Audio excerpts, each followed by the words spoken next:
सुप्रभातम।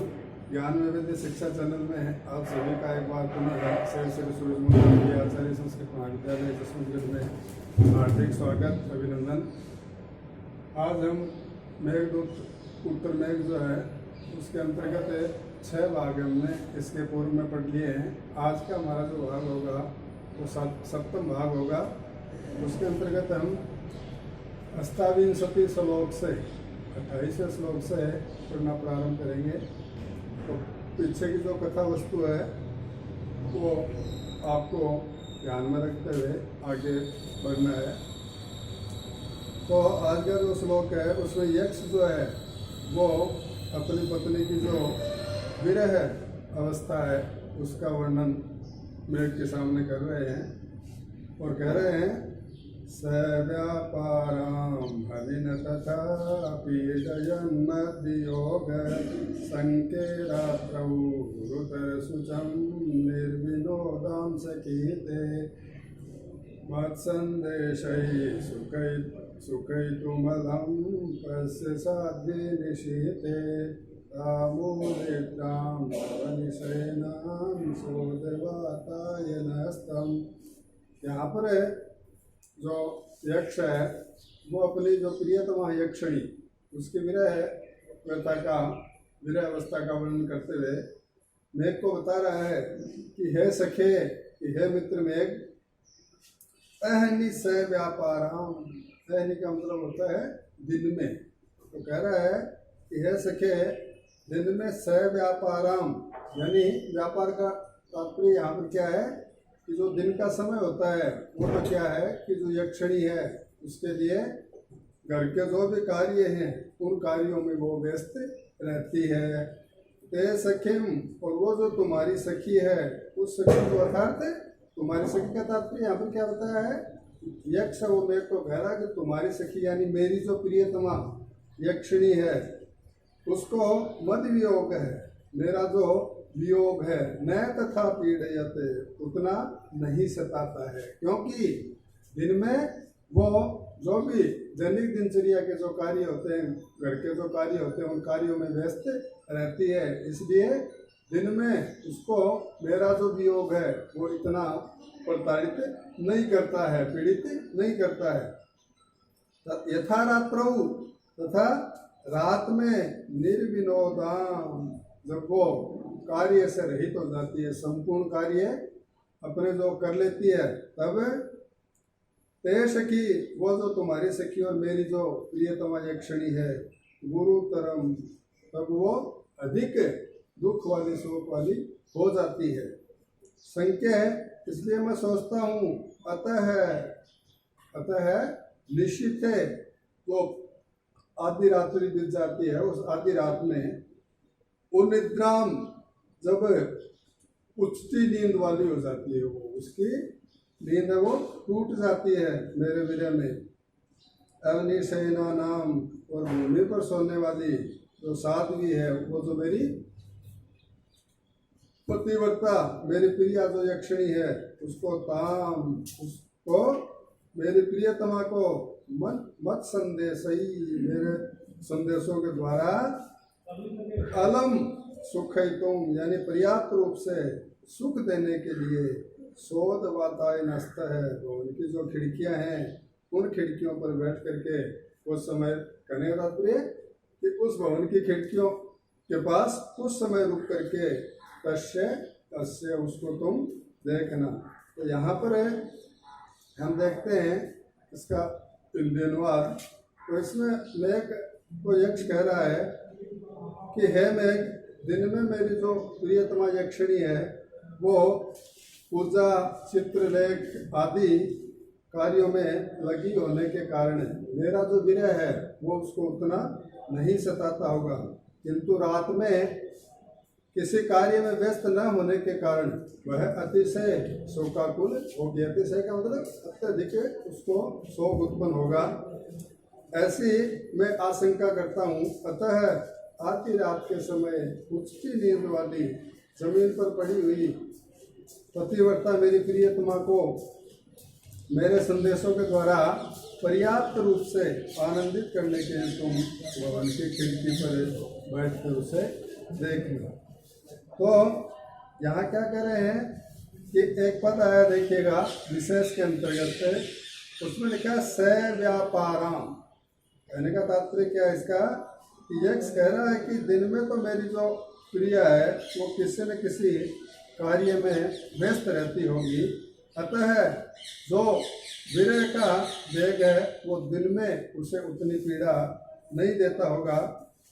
तो क्या कह रहे हैं देखिए, ये जो शास्त्रीय ग्रंथ हैं इन ग्रंथों में विरह के दिनों में जो प्रोषित भर्तृका नारी होती है उस नारी के अनेक प्रकार के विरह विनोद बताए गए हैं।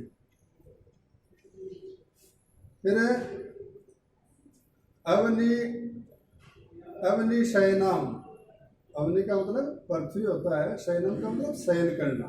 तो यहाँ पर अवनी शयनाम का क्या बता रहे हैं कि जो यक्षिणी है उस यक्षिणी ने अवनी को ही यानी इस पृथ्वी को ही अपनी सैया बना लिया है और उसने पलंग पर लेटना छोड़ दिया है, यानी पलंग का पूरी तरह त्याग कर दिया है, क्योंकि जो प्रोषित पत्रिका नायिका होती है उसके लिए पलंग पर सोना निषेध बताया गया है।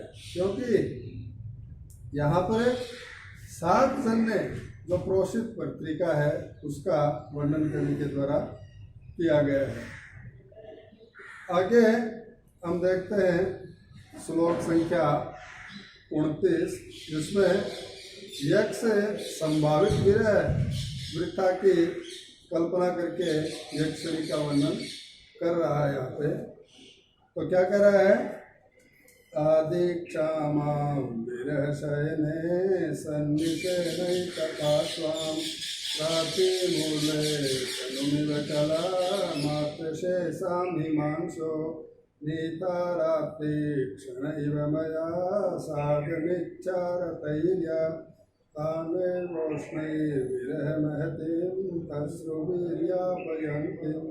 क्या कह रहा है कि आदिक्षापाम, यहाँ पर यक्ष है वो मेघ से कह रहा है कि मेरे विरह में मेरी जो प्रियतमा यक्षिणी है वो उसकी जो मनोव्यथा है उस विरह की मनोव्यथा के कारण वो दुर्बल बनी हुई है, यानी उसकी जो शारीरिक जो कांति है वो भी क्षीण हो गई है। विरह सहने और विरह रूपी जो सैया है उस सैया में कला मात्र शेषाम, शेष एक कला वाले हिमांशु हो जो चंद्रमा है उस चंद्रमा के तनुम यानी उसकी मूर्ति के समान, या रात्रि मया शार्दम, जो रात्रि में मया शार्दम यानी मेरे साथ इच्छा रत ही क्षण इव नीता, इच्छा के अनुसार क्षण भर के समान बिताई थी। विरह महतिम, और विरह के कारण लंबी लगने वाली ताम एवं निशाम, उस रात्रि को उष्ण ही अश्रु भी यापयंती, उष्ण का मतलब गर्म, अश्रु यानी आंसुओं से, यापयंतिम यानी व्यतीत करती है। तो उस प्रकार की जो उसकी विरह व्यथा है उसको तुम अवश्य देख लो। यहाँ पर कवि बता रहे हैं कि मनोव्यथा के कारण वो जो यक्षिणी है वो कृष्णकाय शरीर वाली हो गई है। विरह की सैया पर एक ही करवट लेती हुई पूर्व दिशा के कोने में एक मात्र शेष चंद्रमा की मूर्ति के समान जो रात इच्छानुसार क्रीड़ा के द्वारा क्षण के समान बिताई गई थी, वही रात विरह के कारण लंबी लगने वाली और गर्म आंसुओं से व्यतीत करती हुई मेरी जो प्रियतमा यक्षिणी है उसको तुम देखोगे। यहाँ पर देखिएगा विशेष में जब हम देखते हैं तो एक कला मात्र शेषाम पद आया है, तो उस पद के बारे में भी हम देखते हैं तो कहते हैं कि शौर्य जो भाग होता है उसको कला कहा जाता है। कहते हैं देवताओं के द्वारा कला पीने के कारण अमावस्या को चंद्रमा की एक ही कला शेष रह जाती है। अतः यक्षिणी की जो उपमा है वो चंद्रमा से लेने से भाव यह है कि वह अतिशय क्षीणता को प्राप्त हो गई है, अर्थात उसका जो शरीर है वो मेरी विरह वेदना में अति कृशकाय हो गई है, फिर भी उसमें कोमलता और सौंदर्य है वो अब भी शेष है। अतः उसकी जो दशा है वो दयनीय है, अर्थात दुखद है। तो आगे जो 30 का श्लोक है उस श्लोक में यक्ष अपनी क्रिया को स्थल कमलिनी के समान बता रहा है। तो यहाँ पर क्या कह रहा देखिएगा, पादानिंदोर्वृत शिशिरा जाल मार्ग प्रविष्टान् पूर्व प्रीत्या गतमपि मुखं सन्निवृत्तं तथैव चक्षुखेदात् सलिलगुरुभिः पक्ष्मभिश्चादयन्तीं शाब्रे अन्यस्थलकमलिनीं नेत्रभूतां न सूक्तां। तो यहाँ पर देखिएगा कवि बता रहा है कि तो यक्ष है वो अपना जो मित्र है सखा मेघ उसको बता रहा है कि जल मार्ग प्रविष्ठान यानी भवन में जो जल मार्ग के प्रवेश करने का जो स्थान बताया है, जो जालियां हैं उस जालियों के मार्ग में प्रविष्ट हुई अमृत शिशिरान, अमृत के समान शीतल इंदो पादान, चंद्रमा पादान यानी चंद्रमा की जो किरणें हैं उन किरणों की अभिमुखम पूर्व प्रीत्या और पूर्व प्रीत्या, पूर्व यानी प्रथम जो प्रेम है उस प्रेम के कारण गतम को बीत गए हैं, तथैव उसी प्रकार सन्निवृत्तम चक्षु लौटे जो नेत्र है उन नेत्रों को खेदात दुख के कारण सलिल गुरु भी पक्ष में भी आंसुओं से भारी जो पलकें हैं उन पलकों के द्वारा छादयंतिम घटती हुई शाम्प्रे यानी मेघ सहित अन्य न प्रभुतम जिनमें न तो विकसित और न सुक्ताम न ही अविकसित स्थल कमलिनी एवं सूर्यमुखी के समान तुम उसे देखना। तो यहाँ पे क्या कह रहे देखिएगा कि खिड़कियों का जो भवन के अंदर खिड़कियों का जो रास्ता है उस रास्ते से अंदर आई हुई अमृत के तुल्य शीतल जो चंद्रमा की किरणें हैं उन किरणों की ओर पहले के प्रेम के कारण गई हुई और उसी प्रकार लौटी आंखों को दुख के कारण आंसुओं से भारी पलकों को ढकती हुई मेरी प्रिया का मुख मेघ युक्त दिन में न विकसित और न अविकसित सूर्यमुखी के समान तुम देखना। यहाँ पर सूर्यमुखी का जो पुष्प है उसका कवि ने उदाहरण दिया है। तो यहाँ पर देखिए क्या कह रहे हैं कि अमृत शिशिरान, विशेष में यहाँ पर आया है अमृत शिशिरान। यहाँ पे क्या बता रहे हैं कि चंद्रमा जो है वो अपनी प्रसिद्धि के अनुसार अमृत का भंडार बताया गया है, किंतु आधुनिक संसाधनों के अनुसार वहाँ ऐसी कोई वस्तु नहीं है। इतना ही तो निश्चित है कि उसकी किरणें हैं वो शीतलता प्रदान करने वाली हैं तथा अमृत के समान आनंददायी होने के कारण चंद्रमा को सुधाकर भी कहा जाता है। पर आगे एक पद है न सुक्ताम न प्रभुधाम। तो यहाँ पर यह जो पद है यह कमलिनी और यक्षिणी दोनों ओर लगते हैं। ऐसे कि कमलिनी के पक्ष में न विकसित न अविकसित, तात्पर्य क्या है कि यक्षिणी के पक्ष में न जगी हुई और न सोई हुई, ऐसा अर्थ होता है। स्थल कमलिनी का तात्पर्य यहाँ पर कवि ने सूर्यमुखी का जो पुष्प है उससे होता है यह, क्योंकि यह जो पुष्प है यह सूर्योदय के साथ खिलता है और सूर्योदय के घूमने के अनुसार ही मुड़ता जाता है। यानी जिस प्रकार सूर्य समय के अनुसार गति करता है उसी ओर यह जो सूर्यमुखी का पुष्प है यह भी उधर ही मुड़ता जाता है। मध्याह्न तक पूरा खिलकर दिल ढलने के साथ वह मुकुलित हो जाता है, यानी बंद हो जाता है। सूर्यास्त होने पर वह बिल्कुल ही बंद हो जाता है। बादल वाले दिन सूर्योदय तो होता है, किंतु सूर्य के ढके रहने के कारण वह अब खिला ही रह जाता है। अब आगे हम देखते हैं श्लोक संख्या 31। इसमें यक्ष है, वो यक्षिणी की जो वीर अवस्था है, उस वीर अवस्था का मार्मिक चित्रण यहाँ पर कवि ने किया है। तो यक्ष मेघ से कहता है, निश्वासेनाधर किशलये क्लेशिना विक्षिपन्तिं शुद्ध स्नानात् परुषमलकं नूनमागण्डलम्बं मत्संभोग कथमुपनया स्वराजोऽनोऽपिनिद्रा मा काक्षायन्तीं नयन शरीरै पीडरुद्धावकाशाम्।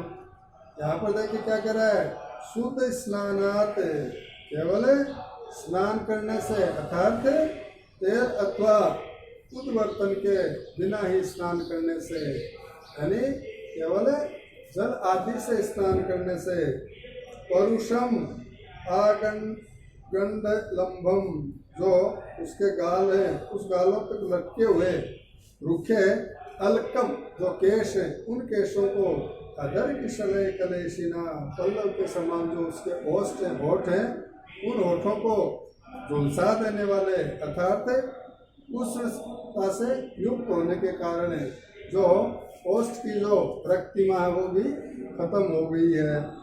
निश्वासानेन, और श्वास वायु के द्वारा, नूनम निश्चित रूप से, विक्षिपंतिम इधर उधर लटकी हुई, स्वप्न है अपि, स्वप्न में भी होने वाला, अर्थात जो संभोग प्रत्यक्ष रूप से प्रियतम के दूर होने से संभव नहीं है। मत संभोग है, वो जो मेरा सहवास है, कथम उपनयत, किसी भी प्रकार से प्राप्त हो जाए, इति इस प्रकार यक्षिणी सोचती हुई, नयन शरीरो पीड रुधावकाशम, आंसुओं के प्रवाह से इसका मार्ग वो रुक गया है। इस प्रकार की निद्राम, उस नींद को, आक्षायन्तिम ताम पश्य, इच्छा करती हुई उस यक्षिणी को तुम देखना। तो यक्ष कहता कि हे मेघ, तेल आदि के बिना ही केवल शुद्ध स्नान करने के कारण रूखे और गालों तक लटके हुए केशों को पल्लव के समान कोमल होठों को झुलसा देने वाली गरम गरम निश्वासों से इधर उधर हटाती हुई तथा स्वप्न में मेरा सहवास सुख किसी भी प्रकार प्राप्त हो जाए, यह सोचकर आंसुओं की धारा से जिसका मार्ग है वो रुक गया है, अर्थात आंसू होने के कारण उसे नींद नहीं आ रही है। ऐसी निद्रा की इच्छा करती हुई मेरी जो प्रियतमा है यक्षिणी, उसको हे मित्र तुम देखना। तो यहाँ पर क्या कह रहे हैं देखिएगा, शुद्ध स्नानात्, विशेष में एक पद है शुद्ध स्नानात्, जिसमें यक्षिणी जो है, जैसा कि हमने पहले भी पढ़ा है कि वो क्रोशित भर्तृका है, क्रोशित भर्तृका नायिका है, अतः उसे तेल बर्तन एवं उद्वर्तन आदि लगाना छोड़ दिया। तेल है, सुगंधित द्रव्य है आदि का प्रयोग क्रोश पत्रिका जो नायिका होती है उसके लिए शास्त्रों में निषेध बताया गया है। केवल वह जल से स्नान करती है, इस कारण से उसके केस जो हैं वो रुखे हो गए हैं, और प्रसादनों के अभाव में, यानी उन बालों को संवारने के अभाव में उसके जो बाल हैं वो उसके गालों तक लटक रहे हैं, क्योंकि उन्हें संवारा नहीं गया है। अब हम देखते हैं श्लोक संख्या 32, जिसमें यक्ष कहता है कि हे मेघ, मेरे विरह में प्रिया ने तब से दोबारा चोटी नई गूंथी होगी, अतः उलझी हुई चोटी को हाथ से अलग करती हुई मेरी जो प्रियतमा यक्षिणी है उसके तुम दर्शन करोगे। तो क्या कह रहा है, आदे बद्धा विरह दिवसे या शिखा दाम हित्वा सापस्यांते विगलित शुचां तामयोदेष्टनीयां स्पर्श क्लिष्टामयमितनग खेमतिस्तसारयन्तीं गंडाभोगा कठिन विषमामेकवेणीं करेण।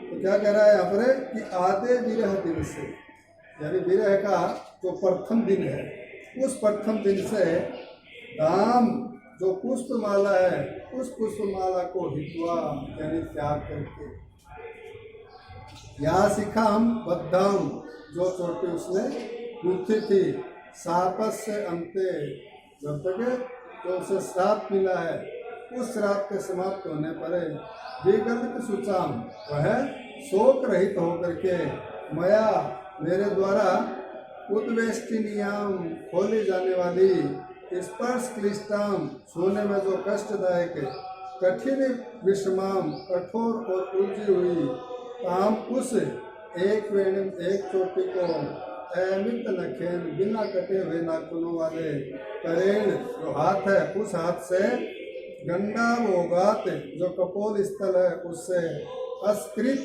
सारे अंतिम बार बार उनको हटाती हुई उसे साध्वी के समान मेरी जो क्रोशित पत्रिका नायिका है उसको तुम देखना। तो यहाँ पर क्या कह रहे हैं कि वियोग के जो प्रथम दिन है उन दिन फूलों की माला का परित्याग करे, फलों की जो चोटी उसने गुथी थी, जिसको सात की समाप्ति पर शोक रहित होकर मैं ही उसे खोलूंगा। उस छूने से कष्टदायी कठोर एवं उलझी हुई चोटी को बिना काटे हुए नाखूनों वाले जो हाथ हैं उन हाथों से बार बार हटाती हुई मेरी जो प्रियतमा है उसको तुम देखोगे। यहाँ पर देखिएगा विशेष में या शिखाबद्धा एक पद आया है जिसमें बता रहे हैं कि जो प्राचीन परंपरा है उस परंपरा के अनुसार जो पति प्रवास के समय जो पत्नी होती है उस पत्नी के जूड़े को वह स्वयं बांधता था।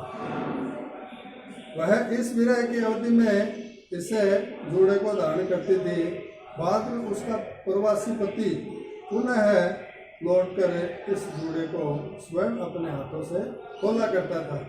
इस अवधि में जो प्रसाधन है उनके वर्जित होने से शिखा रुखी हो जाना एवं उलझना स्वाभाविक था। तो यहाँ पर कवि ने यक्षिणी की जो विरह व्यथा है उसका बड़ा ही मार्मिक चित्रण किया है, क्योंकि वह एक वेणी धारण करने वाली यानी एक चोटी को धारण करने वाली तथा नाखूनों को भी नहीं काट सकने वाली उसकी जो दयनीय अवस्था है उसको नायिका ने प्राप्त कर रखा है। वह अपनी शिखा को भी बार बार हटाती है, इससे उसकी जो चित्त विभ्रम दशा है वो यहाँ पर व्यक्त होती है। आगे श्लोक में यक्ष यक्षिणी की विरह व्यथा का ही वर्णन कर रहा है। तो क्या कह रहा है देखिएगा, सासन्यस्ताभरण अबला पेशलं धारयन्तीं संयोत्संगे निहितमसकृत दुःख दुःखेन गात्रं त्वामप्यस्त्रं नवजलमयं मोचयित्ते स्वरस्यं प्राय सर्वो भवति करुणावर्तिराद्रत्यात्मा।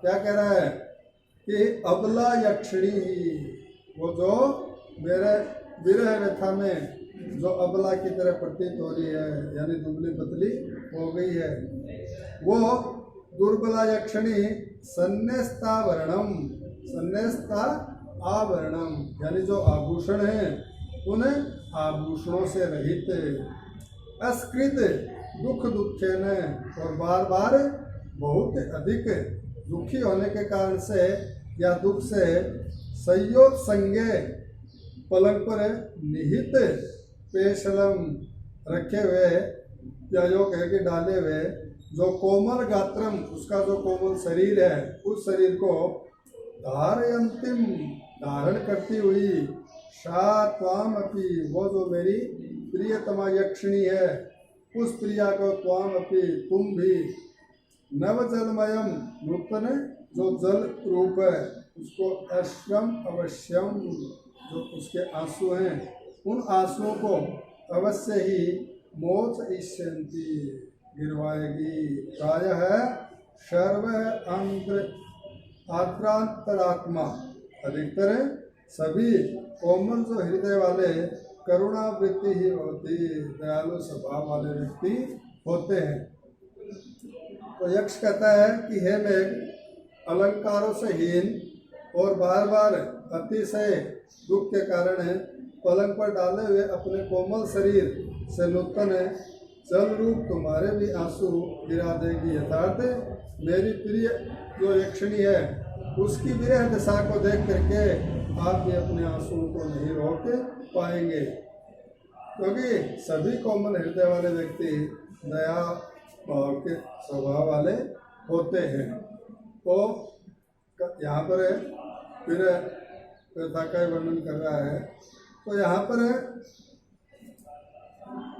अबला एक पद आया है जिसमें हम देखते हैं कि यहाँ पर नई समाज से अल्पार्थ में हुआ है।